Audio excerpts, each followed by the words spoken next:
Hello, welcome to Miniature Realms. My name's Stuart and welcome to episode 2 of the Old Worlders, a Warhammer the Old World podcast. Thank you to everyone also who has watched and commented on episode 0, the pilot, and the first full episode, episode 1. I will pop links into those videos there. Now, what are we going to be talking about today? Well, we're going to talk about second edition, or what the second edition may be. We'd love to hear what you'd like to see in second edition, and we're going to spend some time talking about what we would like to see in second edition.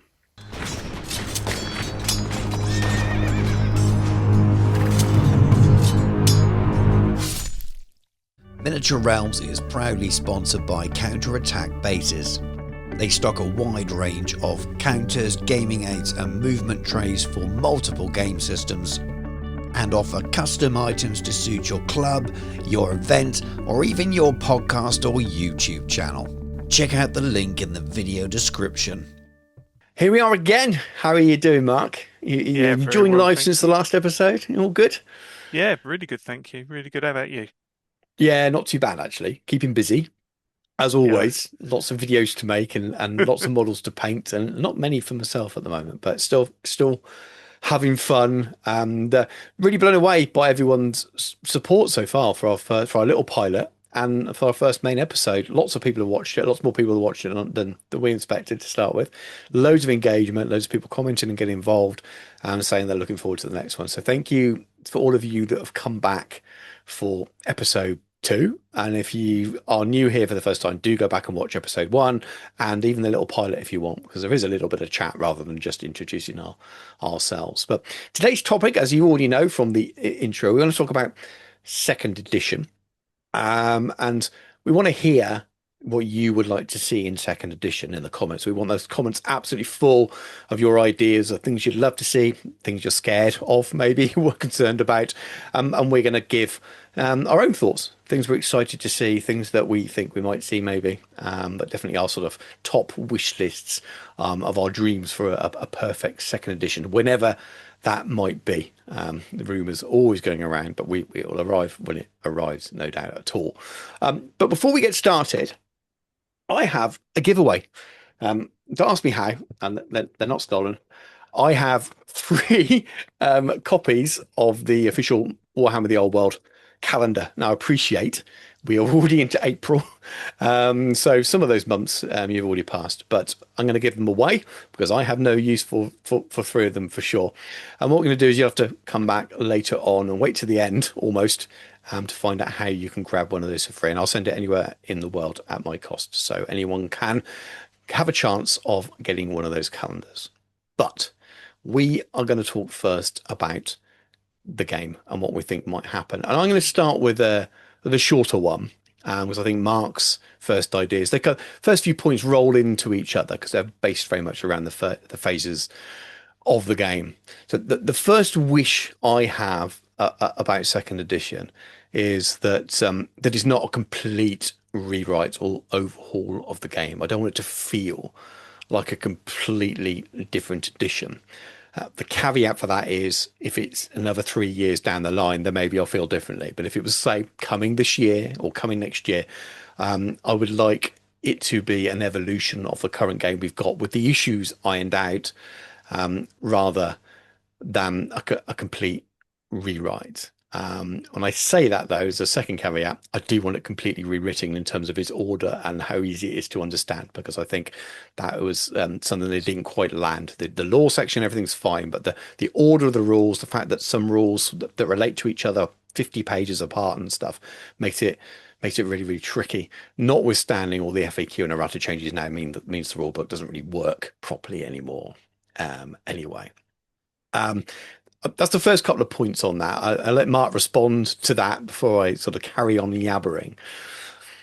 Yeah, I mean, I think the rulebook itself, if you read it, it reads really well, but it doesn't translate into playing the game on the tabletop really well, because the rules are, well, they're all over the place, as you said. So that is something that definitely needs to be tidied up and formatted better so that it's a lot more accessible to new players.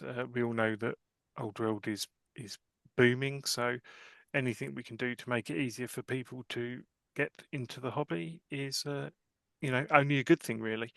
Um, Mm. yeah, I can see why the book is written the way it is. I Yeah. just don't think it's ideal for it to stay in that format, as it were. It needs to be split down and formatted a lot better. Yeah, I agree. It's not the English as such, but like you said, it's not hard to read. It makes sense. But there's no narrative to it. And I don't mean lore. I mean a narrative as in it takes you on a journey of how you learn to play the game. And maybe it's just me and the style. We all like different styles of writing, but it feels like when you used to read a Rick set of rules. It would almost talk you through how to play. It would feel like you were reading a story, and that's hard to do. I couldn't do it. I'm not criticizing, but I think it could be better. And there's definitely really good examples of that. And I'm assuming the same writers will be dealing with it. I can give you an example of a really good version of that. When Jay Clare took over on Middle Earth Strategy Battle Game, he rewrote it and did an FAQ updated version of it and tightened up the wording. He was very, very good at it. And it was Mm. essentially the same game, but just the way it was ordered and the way it was explained was better. Other than that, I've not got any really detailed kind of wishes around the rules. I know Mark's got some more in a moment. I would like movement to be simplified a little bit in places. I think we don't need the game's crunchy enough as it is. We don't need to overcomplicate certain movement, especially with charging a number of pivots and stuff. I think we can free up the game a little bit like that. And of course, things like skirmishes and things are the obvious things that so many people watching this video would no doubt agree that those rules for skirmishes just don't work. And there'll be lots more, but I'm less interested in going, giving you any loads and loads of details around that because I'm confident that they all know what's wrong with it. They've had enough feedback from the community. But I'm going to pass over to you, Mark, because you've got some more kind of drilled down examples of changes you'd like to see, haven't you? Yeah, yeah. I mean, breaking it down a bit by phase, I think is probably the easiest way to look at it. So the command phase, I actually really like. I do really like it. I think it's nice and tidy. Um, it's a nice clean start to the turn. Um, and although there are obviously things that you can quite easily forget to doing it, like most of us do, no doubt, um, it sets your turn up nicely. And then we go into movement, and this is where the train comes off the rails Yeah, completely, not just in the way that it's written within the book, but the manner in which it's written. It's very ambiguous, even after countless amounts of FAQs as to what certain things mean. Um, the two real big things for me are charging and skirmishers. Um, there's so many odd things that can happen um, just with an interaction between those two factors, basically, that it's not ideal. It's very, very confusing.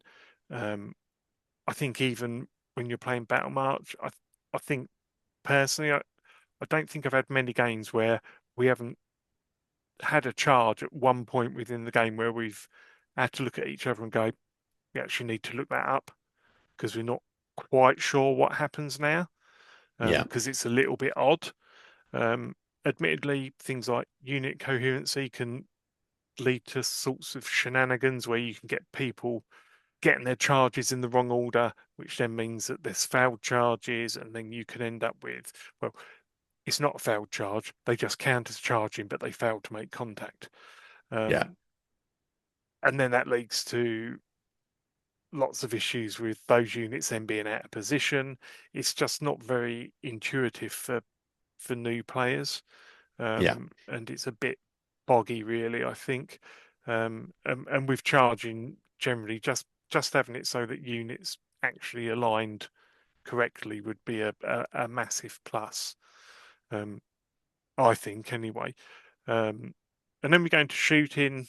Personally, I'm not sure that I will ever agree with anything being able to outshoot elves. I do think that elves should be the pinnacle when it comes to shooting in the old world, and the hmm fact that they're outgunned by practically every faction is quite disturbing and probably needs looking at. Even if it's just something as simple as giving, I mean, a few people remember back in the day that elf bows used to have strength 4, Yeah. same strength as crossbows and handguns, even though handguns realistically weren't about then. But just maybe making the bows strength 4 and making them armor bane 1 would be a start, I Yeah. think, certainly for the elves, and maybe looking at something like allowing the dark elves to have poison on their repeating crossbows as an option again Yes. would be good. But I'm not sure how that works out in terms of balance, because poison is still quite strong if you fire enough shots. So Yeah. yeah, that could be interesting. Um, yeah, and then the other after that we get into combat. I don't mind the combat. There's a lot of keywords, which realistically any new player is going to struggle with. We all struggled with them. It took us sort of like probably 2 or 3 months, maybe 6 months, in fact, to get our head around all of it, because there is a lot of keywords and it is quite complicated. But just really tidying up combat would to make it more new player friendly, I think would be good. And I think a lot of that will just come naturally as a factor of if you tidy up skirmishes and charging, that combat will just naturally fall into place as being a bit more of a factor that happens between forces with terms of aligning and things like that. I'm not sure. What do you think about those? Is there anything that particularly jumps out at you other than charging and skirmishes that you sort of like put your finger on and think, I hope they I, change that. I think you're right about shooting. It is hard because you want to have some kind of strength with some black powder based weapons, and that's Mm, obviously your humans, your dwarves. It's you want them to be good, but not just better than elves because of their higher strength. And it always felt in previous editions like it was a skill versus the power of the weapon. So you might have higher mm, strength weapons, but you'd be fumbling against the training levels for the ballistic skill. But there isn't with shooting and ballistic skill. There's never been much of a range there in terms of your curves on your dice to make loads of adjustments that aren't essentially the same thing. Elves should be better, even if it means that, like you said, adding strength or armor bane, and increasing range or something. So at least you know that if you take a lot of elves with bows, and you're rolling enough dice, then you're going to get the returns from those mm, with armor bane. So you can he encourage you to take a very thematic high elf list with lots of bows. Whether you're increasing the number of ranks that people can shoot in, so you roll in more dice. There's lots of different ways that you could potentially affect that with the skill level. So maybe finding 3 ranks or something like that. mm, There's just things. There are levers that you could pull without breaking the game, I think, with shooting. As will come on later, I think points values will come into certain things as well, yeah, because points are different, then you get more. Again, it's number of dice, isn't it? You get more miniatures on the table with a certain weapon, you got more dice. Combat wise, yeah, I think it's not too bad. Just feel a bit clumpy. It took me a very long time. It's just because I'm playing so many editions beforehand to get used to combat resolution at the end, rather than just the straight leadership thing. There's something about it that still makes me go, oh yeah, okay, I've got to work this out now, and it feels very. Maybe it's not hard for new players. Maybe someone in the comments can tell me if you were brand new to Warhammer: The Old World, how did you find that? Because maybe it's just because we're all used to, oh, you failed your leadership test, bye. But now you've got these sort of different graded responses. Maybe it's an older player's problem, but I still find now, even sometimes my brain will try and trick me into think I'm playing 7th and 8th edition or 6th edition or something. But I think yeah, I don't disagree with any of those things. I'm quite open to it, and that's because I'm lore focused and miniatures focused before rules always. And I think as long as the rules work and I enjoy myself, I'd probably be genuinely would be happy with different results on the way the rules are rewritten. I just want them to feel like they're working well for a lot of people, for most people. There's always going to be certain rules that you think, oh, yeah, I wish that worked a little bit differently or doesn't make sense. But overall, I think you can make a few changes and it will make a significant difference to the way the community feels about them. And most people are enjoying this game. They're not talking about the core rules mechanics as a major issue, and I don't think it would take an awful lot. That's partly why I was so clear at the beginning that I don't want to see massive changes. I don't want to open a second edition rulebook and find that they've turned the stats into a 40k style stat Mm. block when you've got, yeah, I'm happy that it should be a nice evolution of it and tidy up some of those key areas. And I think you could make it really good. Save that for a third or fourth edition, and then maybe try something a little bit more dramatic if you feel the game needs modernizing at that point. So moving on to the next bit, and this is always going to be somewhat related to my first one, is I want to see, again, the caveat, unless it's 3-4 years down the line, I want to see all the current arcane journals remaining as the current thing. Now, I appreciate there will be things that need to change in them because the rules aren't good enough or they don't work. I'd expect them to come with a new FAQ and errata with the new edition, but essentially at their core, most of those units, I'd like to see the themes and things stay the same. You might need you to remove some special rules, add some special rules to some profiles, definitely some points changes. But I want the arcane journals to all still be current. I'd love to see a new Forces of Fantasy and a new Ravening Hordes, and either a third book or legacy armies come back into those to expand them out, which is the I haven't mentioned we've gone through first 15 minutes of this podcast we're not mentioning legacy armies. Must be something wrong. We're YouTubers for old world. We're not mentioning that. It goes without saying I want to see them all back for second edition. Okay, that's just get that out there. Hopefully they're in those books, or maybe there's a third tome. So I want those grand armies to exist as new updates with new points throughout. And then I want to see all the arcane journals remain with an FAQ for them that adjusts certain things to bring it in line with any changes of the main game and of those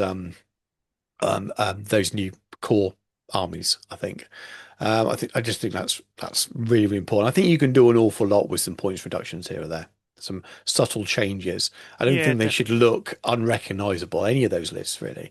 I think points would do a lot. Things like just dropping your Empire state troops down a little bit, little things like that will go a long way to making those armies play a little bit more like they should play. Your combined arms Empire should work. Mm. Shouldn't have to go down the gunline route, and that might mean that that you're they're a little bit cheaper. So you want to get those blocks of inventory out there and have more than just one block because you need them for point scoring. A big block in the middle, you want multiple. So it's how you achieve that. It depends on what rules changes you make, but I think you can do it without it feeling like you've changed the game too much. If you remember the old editions, we were stuck with army books for years, and they just worked for different editions. The core of the Yeah. game changed, and I think we can do something similar.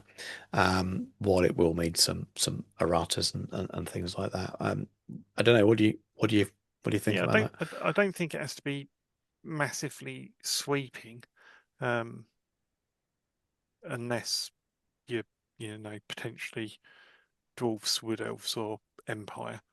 Um, you're probably hoping for a lot of updates and things like that. I think maybe even little niche things like regarding what units can capture objectives can Hmm. help change things.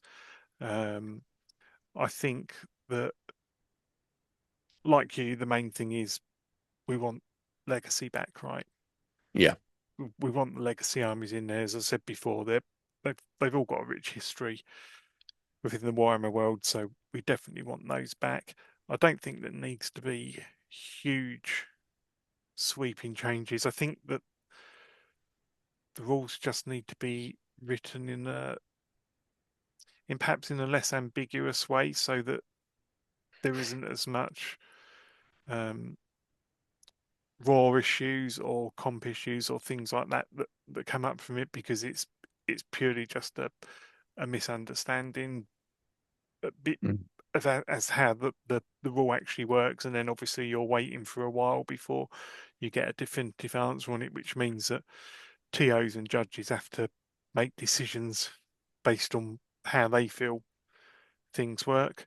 Um, but in general, as if we can keep it so that the arcane journals remain valid, and Hmm. then just tweak them so that there are updates, I'd be quite happy with that, because then that would enable the space to then bring legacy journals in, Yeah. um, even if it's just as a hardback book, um, which would be fantastic. And then everybody's sort of like back on the fairly levelish playing field again. Um, Yeah. Yeah. I do think I that agree. I think there's some armies that definitely do need a lot more looking at than others. Um, Mhm. Oh, for sure. For sure. but I think you're always going to get that, because nothing's ever going to be completely balanced. It's just not how Warhammer works. Warhammer, you know, even everybody's favourite to, if you listen to the majority of people, sixth edition, it was balanced, but it wasn't that balanced. It was good, but it was still, there was still glaring things that Yeah. stood out about it. So I think we just have to hope that GW listen to everybody, and not just the very vocal minority, perhaps, Hmm. um, and and trust in the fact that their play testers are going to give them good information about how things can work, and that enables them to make choices with regarding what tweaks they need to make, so that when we get the trickle down from sort of like top tier lists into sort of like local clubs, into kitchen table, into bedroom floor, that everything stays within a few percentiles of each other, you know, Yeah. without Yeah. Yeah. skill being an issue, obviously. I just hope it comes sooner rather than later as well. I should say at this point, I'm quite keen for it to happen as quickly as they can make it happen at this point. Okay. I could probably cope till next year. It would be, it would be very quick turnaround. That often happens after Mm, a first edition, I suppose, when they realize, it's reached the end of its cycle. We can update stuff now. I mean, a couple of little extra comments on that. So yeah, I'd be very like I'd want those legacy factions either in a third armies book mm, or fitted in the existing ones. However, they split them up. I still quite like the idea of the two, and just make those books even bigger if possible. I'm quite happy for it to be a situation where all those legacy factions come back out, but they don't have arcane journals to start with, just like as it was at the launch of the first edition, which is another one like you hinted at, important that those other arcane journals, if they do stay around, it means they can concentrate then on bringing out the arcane journals, mm, the first arcane journals in many cases, for those legacy armies as well.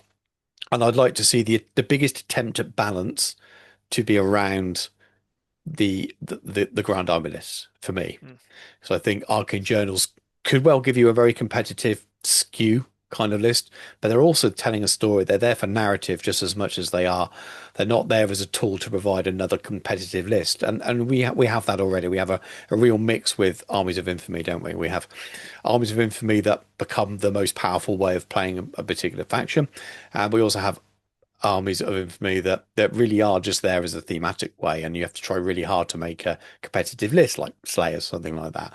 really Um, hard, really hard, yeah.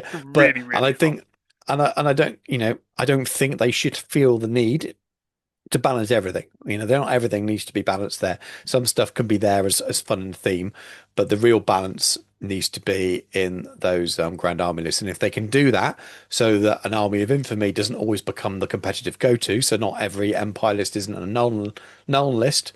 Um, Yeah, but that wasn't that powerful to start with. Well, when it was originally reviewed, no one was saying this is going to be powerful, and you get an FAQ change, suddenly it becomes a lot better. But I'm interested in the arcane journals being a way of delivering some extra narrative and story and alternative ways to play an army that could be competitive, but it might not be. And we need to accept, I think, as a community, that sometimes what you get there is something for the fans of that faction. It's not always going to change the meta necessarily. You've got some other ideas as well, some little sort of ad hoc or extra ideas that things you'd like to see around the rules and the armies. the first thing that I'd really like, extra utility from banners. Now, Hmm. somebody in one of the Discord channels that I'm in mentioned this about how they were using, they'd made a house rule on because they was finding that people just weren't taking them because they were just easy points for the opponent, but they made them count so that they added +5 unit strength, which I thought was okay. It's something you could definitely look at. I'm not sure if it's particularly balanced, but I'd like there to be an Hmm. extra utility to banners rather than just this gives your unit a walled save, this gives your unit extra attacks, this gives your unit extra rerolls on your charges. Yeah. Um, so if that could be something like, nice little things like maybe a leadership bonus if you have Hmm. this banner, or additional unit strength counts as having extra unit strength, I think would be quite nice. Um, so I'd like to see that. And obviously, if you're doing banners, you could probably look at musicians as well. Why not Hmm. add a little bit of extra um, interest to them? Because musicians generally do tend to get taken a fair bit because there's a lot of fleeing in old world and while you're posturing for position.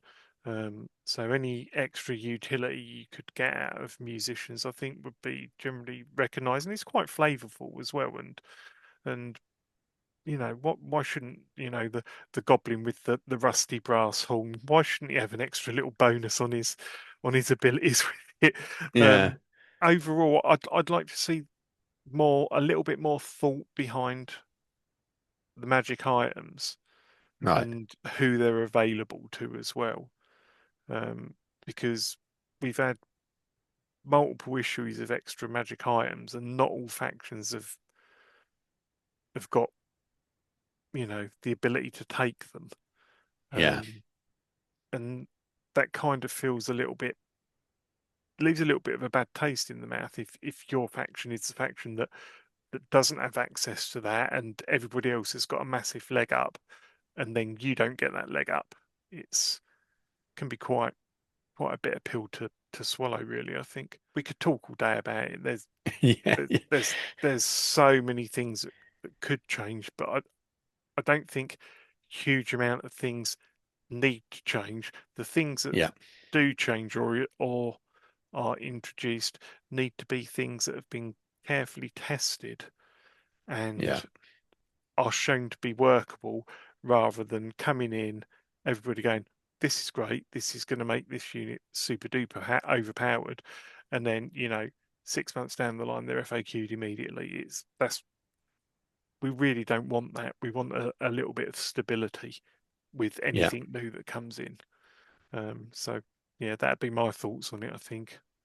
Yeah. Yeah. Yeah. I quite like your banners idea. I was just thinking about how we've seen them in all previous editions as almost a must take, and now Mm, people are too scared of giving up the victory points for them.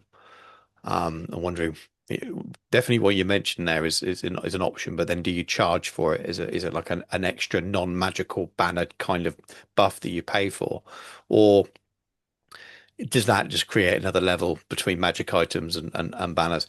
I wonder if you pay a set cost for your unit, that's a minimum. You got your minimum number that it mm. always includes command. Yeah, I yeah, know it that could takes away work. some of the list building granularity, but maybe it always includes command, so everyone has a banner anyway.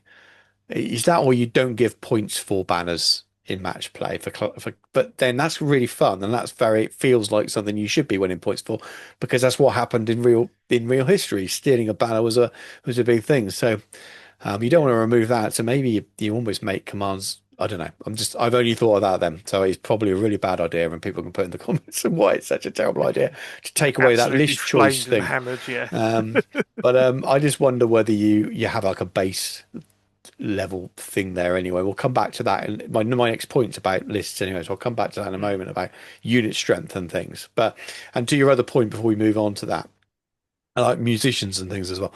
I mean, musicians in history, they're designed to help you march, and they're mm, designed to boost your morale. Actually, music was yeah. played to boost morale, and it's sort of reflects that a little bit. But yeah, maybe there is room for giving you a different option, or maybe you just add another layer of magical. We've got magical banners. Maybe you can have magical musical instruments, Yeah. and they're cheap, but you pay for them. So they might be all 5, 10, 15 points, and some units be able to take them, some units not. But it would be Mm. fun if you've got an elite unit that can take a magical banner. Maybe they can take a magical musician as well. Then it might just, I don't know, might make them march quicker or something like that. Just little fun little things. Maybe not for every unit, Okay. I just but I get. do I've like the just got idea. a thought in my head of sort of like of goblins, of of wolf riders or goblin mobs having an item called, I don't know, the biggest brassiest horn or something like that, that gives them +2 to rally instead of the +1. Little things like that, I think, are they might just rally, Yeah, with a +2. They're probably not going to, but they might. And yeah, I don't know. I like the idea of having little things like that. I think it's a shame they're not already in the game. And I think that if you was to put them in the game, and I don't think you need to put a huge plethora of sweeping musical instruments or anything like that in the game, but just maybe, 3 or 4 that people could pick from as a tester would be it'd be fun. interesting. Something for narrative campaigns for sure. Just give me something to Yeah. write in for little extra magical items if you come up with them yourself. That's an idea. So sticking with the list idea, um, I've I love the match play guide, but I was a little bit disappointed by the restrictions. I thought they could go, like a lot of people, I think, a little bit harder on the restrictions at your top level. I like the it's granular. I like you can change. Um, but I think some of that can be controlled within the army list itself. I wish there were more minimum and maximum sizes for units. We've got a Mm, few minimum sizes, but I would definitely like to see maximum unit strengths and also a lot more 0 to 1s on certain things.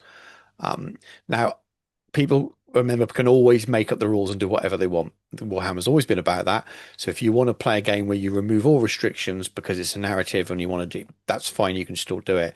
But I still think it's wild now that after many editions of the game where you'd never get 2 dragons in an army, that we launched this game and people were taking armies with 2 dragons in as mm, a standard kind of format. And it's not it's not whether you could, it's whether you should sometimes with things. And people will build this to win games. So it felt like they could have gone a little bit more restrictive on certain things to stop that. And another way you get more units in an army, more infantry on the table, more normal cavalry units, so it looks like a big battle, is to make it harder to spend your points on some of those things. So don't restrict your big dragon and your lord. That's fine. People want to take them, but you should be able to take a second one. I don't know. So no. rather than just having percentages or caps in other ways, I wouldn't mind. It's not the end of the world, but I wouldn't be adverse to certain 0 to 1 restrictions on certain unit types, maybe, and some max unit sizes that may be varied depending on the unit. So if it's night goblins, it may well be higher than it is for I don't know, sword masters or something like that. But Yeah. still, you still need a little bit of a cap on it to stop that huge abuse of it. And you capped a little bit by points restrictions. I get it, but I think you could do a little bit more within the army list as well and not spoil the game. And you're just guiding players because players need guidance. They need to be told, it's not just, well, should you do that? We'll play nice. People will do what they can and push it to the max. Mm, So sometimes you can guide them to the kind of Warhammer that you want to play via those kind of restrictions. I've got no doubt that a lot of the problems in the game are caused by designers playing the game in a way that's very different to what the community plays, and they just don't. It doesn't occur to them to restrict something because, well, here in our bubble of writing and the people we play with and test with, well, we wouldn't do that because that wouldn't be very friendly. Um, mm, Whereas you hit the community and people try to break it, which is absolutely understandable. So sometimes you can stop people breaking it quite as much by restricting things. mm. I mean, why would you, if you're playing a fluffy game in the design studio, maybe just having a one unit of night goblins and then some units of other types of goblins is absolutely fine. But I I don't think that's how it normally plays out on the No. battlefield, is it? I think spinny winny whirling Yeah. dervishes of fanatical death are, are probably quite commonplace at this point if you're Yeah. playing orcs and goblins or goblins. So yeah, maybe a little bit of toning down. I say that I actually have no problem with fanatics Mm. as they stand. I'm quite happy for the orc and goblin army is very much a is it your day or not type of army. So Yeah. allowing them to have stuff that can give them a little bit of a hand up isn't a bad thing and just adds to the flavour of it, I think. So, but yeah, I think in general, I think you're right. I think restrictions are not necessarily a bad thing, and if it means that you have to be a little bit clever in writing your army list because you can't just spam a particular type of unit that can that can only be good, really. Yeah, I think so. I mean, spam can be really good if it builds a theme and it looks cool, and quite often it Mm, is. But spam can also be oppressive sometimes and lead to a game experience which doesn't match the expectation of the other person if they're turning up expecting to or wanting to play a game that involves units and maneuvering and fighting in hand-to-hand combat, and they find themselves up against just skirmishes and two dragons, or a sea of fanatics, if we're going to stick with those two examples. Um, yes, it can all go wrong, but also the game might be so one-sided. Anything that's really swingy because of those spam elements could be can be the game that's a little bit less enjoyable for one person. And again, you can build that into the writing, I think, so that it's more about what happens. Um, yeah. so you've got some ideas around new boxes and things, which is quite poignant at the moment as all these boxes are disappearing from sale on the website.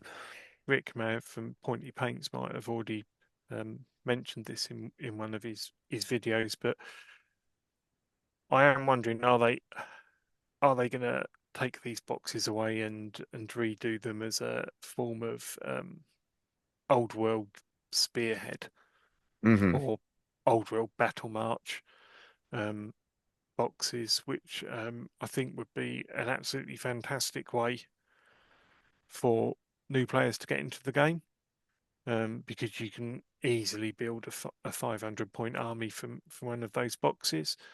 Yeah. Um, and I'd quite like to see that happen. I think I'm not sure if that is what's going to happen, Hmm. or whether or not there are things going on that we are not privy to that have caused a number of these boxes to not be available at the moment or be withdrawn. But certainly going forward, I would very much like to see that being the entry point, as it were, for Warhammer the Old World. What do you fancy playing? Oh, I quite fancy this faction. Oh, well, okay. Well, this box will get you a minimum of a 500 point army and have some hero models in there as well. So that they're not just something that you have to buy on top. So you have got a proper starting force, Hmm. and then get home, put them together, and away you go. Yeah, yeah. I think the hero thing is the key, isn't it? Mm, So those battalion boxes weren't bad.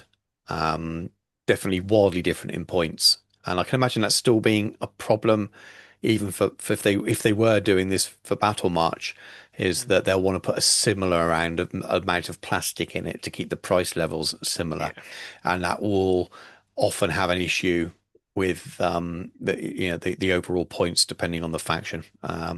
So anything that's elite might be a swing with it, and do you want to give a certain army something quite elite to keep the points? It could be tricky, but I think it would be amazing, and I hopefully they will find. I can't imagine why they wouldn't try to find a way to make the starting option for a player better.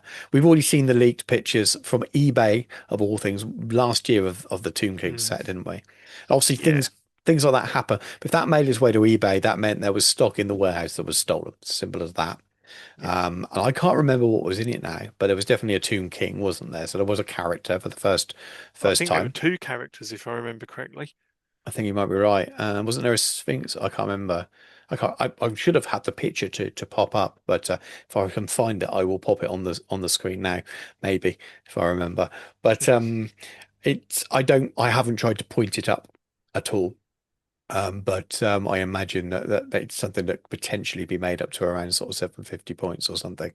Yeah, I think Which would be 750. good. If once you start putting a gribbly of Hmm. a big thing of any faction in it, generally tends to yoink the points upwards from the 500 to the 750 mark, or maybe they just could do it. I don't know. So it gives you a 600 point false, and then do a recommendation of your next 150 points to make you up to 750. You could consider this, like they used to all, in the old Yeah. White Dwarf articles of here's your basic 1,000 point army to get it up to the 1,500 point army.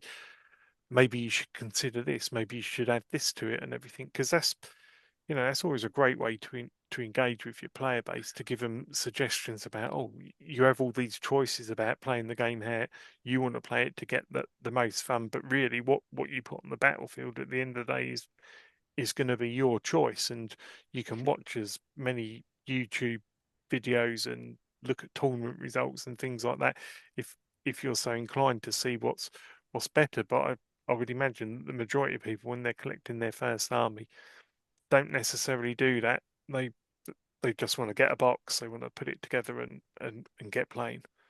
Yeah, Um, yeah.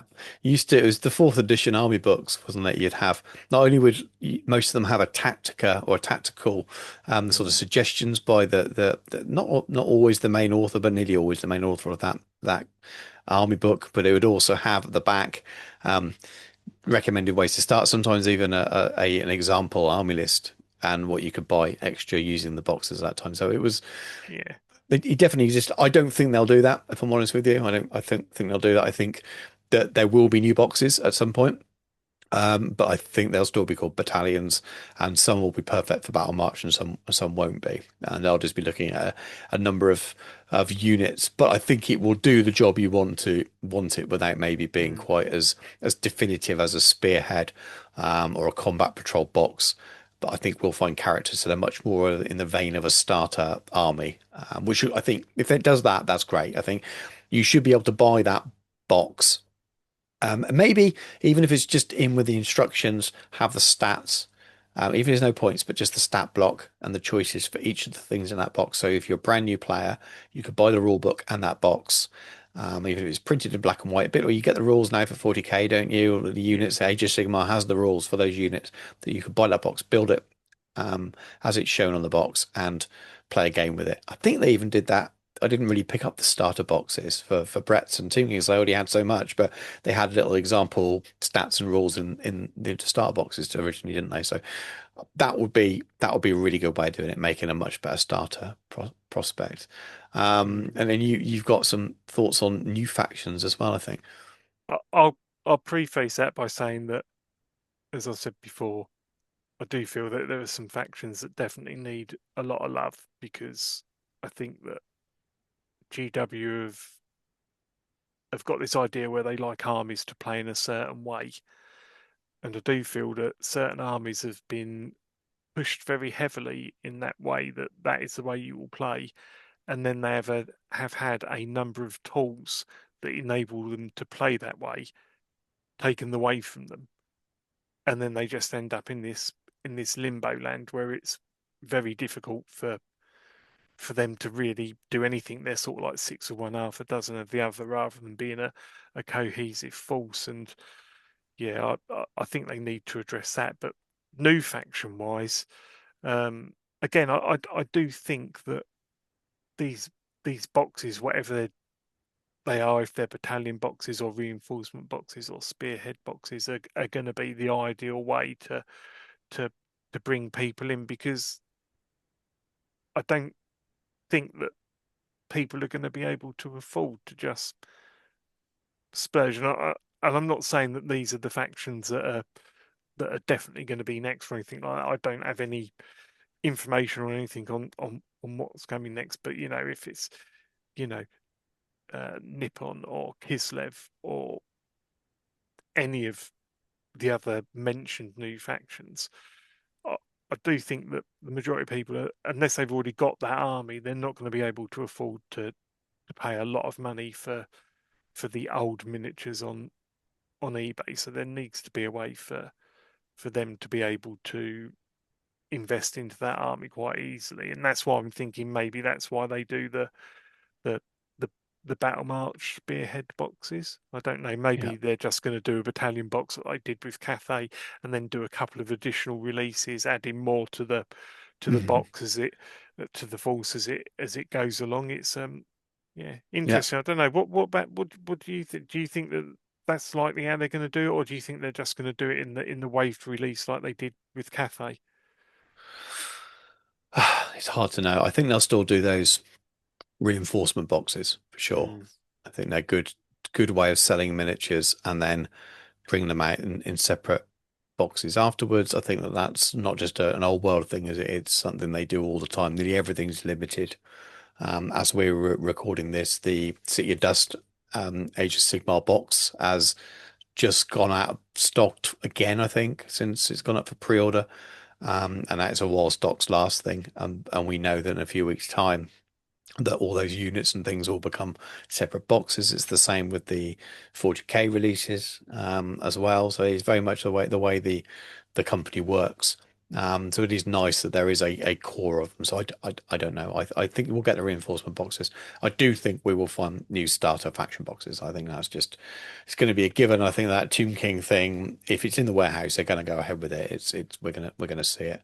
And hopefully they'll do that with the new factions as well. They might launch them though with that whatever box it is becomes the launch box. The mm, difference now, I think, will be there's a character in it, and that's the yeah, main change.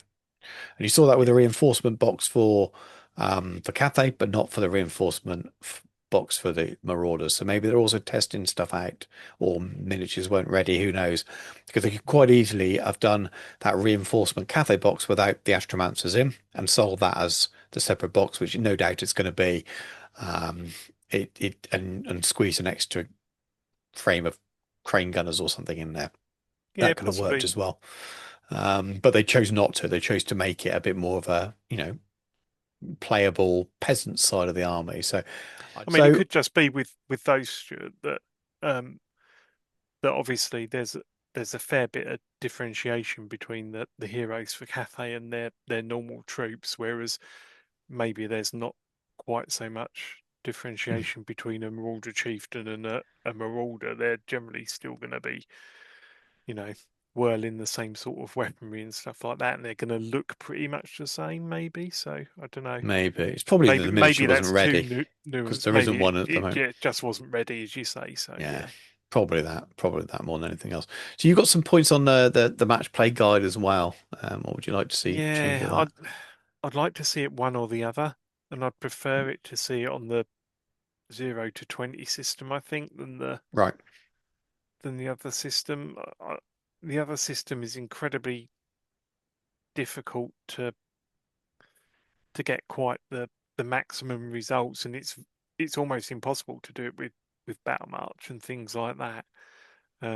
So perhaps moving it back to the 1 to 20 system, I think would be my preference. But I don't think for one moment that they're going to do that. I think that they're going to stick with what they've got and say this is how we want things to run as Mm, per the match play guide. I just find that the 1 to 20 system is a lot cleaner yeah. um, than the 1 to 6 system. It's one the community's Personally, used yeah, for so many editions as well. It's very, very Warhammer. And maybe the difference with what they went with was because of that gap. I think mm, if this was ninth edition straight after, and they decided to do a match play guide, I think it would have been a 20 nil system. yeah, I wonder with some of that influence is because of Middle Earth. They had the match play guide first. I'm sure a lot of the examples and ideas for the way it should be written are there. In their second match play guide, there's examples of how to do team events and things because Middle Earth has them as well. And the writer for that book went to them and things. So it kind of fits the way things work a lot more in the Middle Earth scene. Whereas I don't think there's that precedent, at least in the modern day, for that the match play guide for Old World.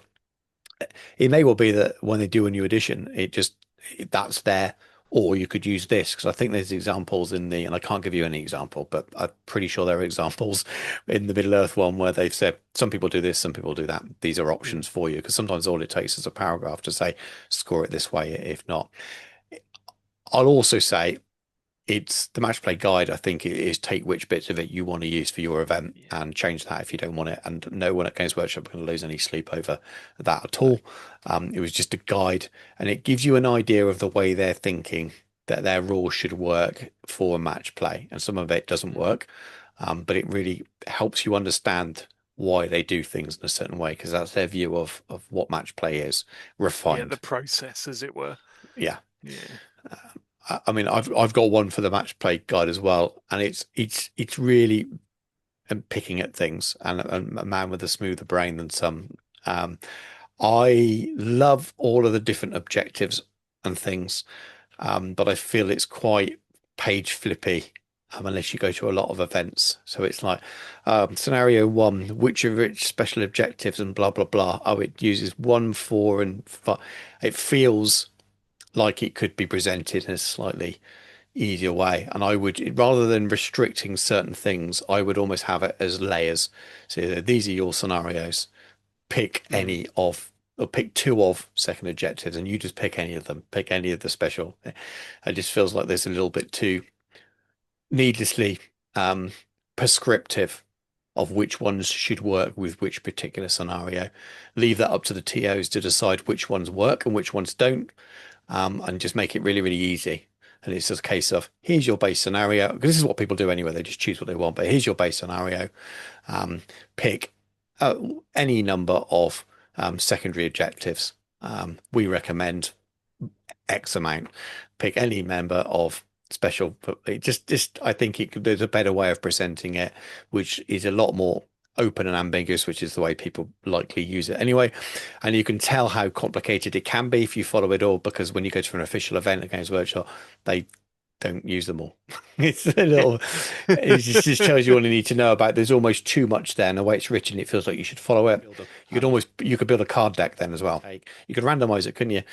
Yeah. Oh, it's layout three, setup two, blah blah blah, and you just do it like that. So, same ideas, same principles, just change the way that isn't quite so kind of flippy. If you go, I know there's been lots of tournament regulars that are thinking, well, I just know it off the top of my head. They know exactly what ones work. We watch things as by the Mm. guide. But again, for people who don't go to tournaments very often, and you see this when you go to Warhammer World events, people that go, like me, once or twice a year to an event, sometimes you're like, oh yeah, which one was that again? And you can really simplify it and make it into a product that you could sell, like the cards. Final thing then, and this is your idea, but I completely agree. Campaign Mm. books. Go for it. Campaign books. Yes, please. Lots of them. I've been fortunate enough to have played Warhammer since first edition. The campaign books, even going back to when it was just articles in White Dwarfs for stuff, when you go back to Thistlewood and things like that, where it's just a big battle and it tells you what figures you need and everything and what the background is and everything. There's there's very little better than a nice summer's day. You've got a campaign, big battle laid out, you've got your friends round, you've got the barbecue going, Yeah. everybody's having a great time. Doesn't matter who wins or loses really, because that's not what it's about. It's just, the campaign books for me, we got so spoiled um, with the Chaos one from sixth edition that the name escapes me now, where you had all the additional army lists in the back, like the Cult of Slanesh and things like that, Yeah. and Lustria as well, and then we had the backup things like the Perilous Quest things and things like that. we've been so spoiled over the years. I really do hope that they bring back those sort of things. I mean, they've got the Border Princes, which is really, really crying out for just a standalone Yeah, campaign book all about it. Um, you've got the Badlands, which are practically next door to it.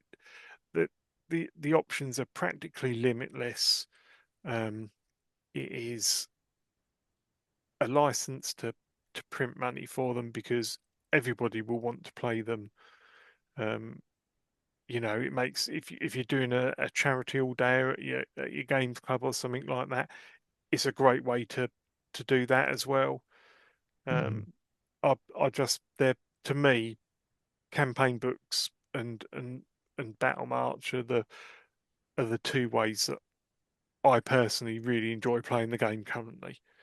yeah, yeah, yeah, And I think for the majority of people that having everything put out in front of you and then being able to, you know, have have a big battle. You go back to White Dwarfs and you've got like the fall of Bugman's Brewery and things like that, iconic moments in history that you get to act out with your friends. It's fantastic. yeah, yeah. I completely agree. Completely agree. And you've got the format to do it. As much as I'd like big hardback campaign books, you can absolutely deliver them using the Arcane Journal format. Yeah. Heresy do it with their Journal called Tacticas, and most of the releases are almost campaign based. With sometimes just one or two units in. We're not talking, they don't have armies of infamy. There quite often there's just one or two pages of a new unit that goes with that campaign if Mm, needed. Sometimes you don't might not even need that at all. You just have scenarios and things. And also that they've done them in Heresy where it's just part one. So there's more coming mm, afterwards. So they could almost bring out three back to back over 3 or 4 months when they sort of do the first part, the initial stages, and link them together like that. It might take a while because of the way they release armies, and there are always going to be more expansions to come out. Hopefully the second edition is full at the beginning with bringing out Arcane Journals for all the legacy factions that have returned. mm, But I agree, I'd love to see them do that, and I hope the editions are long enough to do that with, or even that they follow the 40K sort of format that when you enter that last 6 months before a new edition, they start bringing out these things that are a little bit more ambiguous to edition. You've seen that mm. with a few 40K releases, and you get your campaign books. And yes, there are detachments and rules in there, but the actual lore and all the other stuff in it stays current and moves that story arc along. So it'll be interesting to see. I suppose it depends on the size of the game and the way the game is looked at within Games Workshop, but they've got to do it. I can't imagine at some point, hopefully not for an edition or two when we get to the Great War, that there will be campaign style books. There has to be for that, or a big series of Arcane Journals, but that would be really, really good.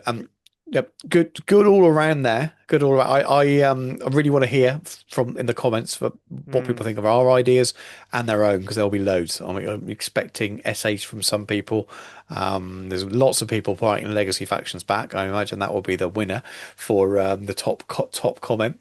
Um, No, I don't know. I think you might be surprised. I think it might be about campaign books. Hopefully, it'll be interesting to see. We'll count them Mm. up. Count them up as we go. Right. Talking of comments, a little tangent there. But in order to grab yourself one of these, I want to see some comments. But so all we need to do, I've got three here. Two I'm going to give away to absolutely anyone who watches this video. I want you to share it somewhere. And I can't check your homework, so I'm gonna have to trust you. But share it, and that if you don't want to share it on your Facebook because your friends at work will know, then don't. You can just share it to another gaming friend on your WhatsApp group via your Messenger. Have you seen this podcast? Go and watch it. So basically, you recommend us, share the link to the podcast. If you can share it on social media or something as well, brilliantly. And then come back and comment, I've shared it, and just say where you shared it. I won't check your homework, but that will get you your name into a hat to win one of these. And then the third one, I'm going to give away to patrons. Yeah. So it gives them a slightly smaller pool to win from if they want to. So existing patron members, and that includes free patron members. I have to do that for legal reasons for gambling. That includes free patron members on the patron post for this episode. just drop a comment saying I'd like to win the calendar or something along those lines, and you will go in a separate draw. So there'll be two winners from the main video comments and one also from the patrons as well. As I said before, I'll send them anywhere in the world. So, Mark, before we go, have you got any final comments, anything you'd like to shout out? Yes, I would like to wish everybody who's going to Forgotten North this weekend the very best of luck for a fantastic tournament. I'd also like to mention that they have got a narrative campaign day coming up. It's actually a 2-dayer, I think, which is, if I remember correctly, 11th of 12th of July. I'd like to also say thank you to Old World Rankings for providing constant source of data to us, and then yeah, that's it. Just the usual thank you to everybody who's taken the time to watch us and put comments down. It's if you've got ideas on what you'd like us to discuss as well, please do put that in the comments as well. Absolutely. We'll look at everything, and we are genuinely invested in what the community is interested in talking about. Oh, one other person as well, my good friend Berno, who is part of Barefoot Gaming, is starting his own terrain business. And he Right. makes lovely stuff. You might have seen some of his videos already, but he's on Instagram. I think it's Berno Hot Stuff, if I remember correctly. But go and have a look at his stuff. He makes fantastic terrain, and yeah, just give him a like and a share or something. That'd be muchly appreciated. But yeah, that's about it, I think, Stu. Fantastic. Well, yeah, I echo all of Mark's comments about everyone who's watched the channel, supported and watched the podcast rather, and supported us so far. Thank you very much for watching. Take care. We'll catch you soon.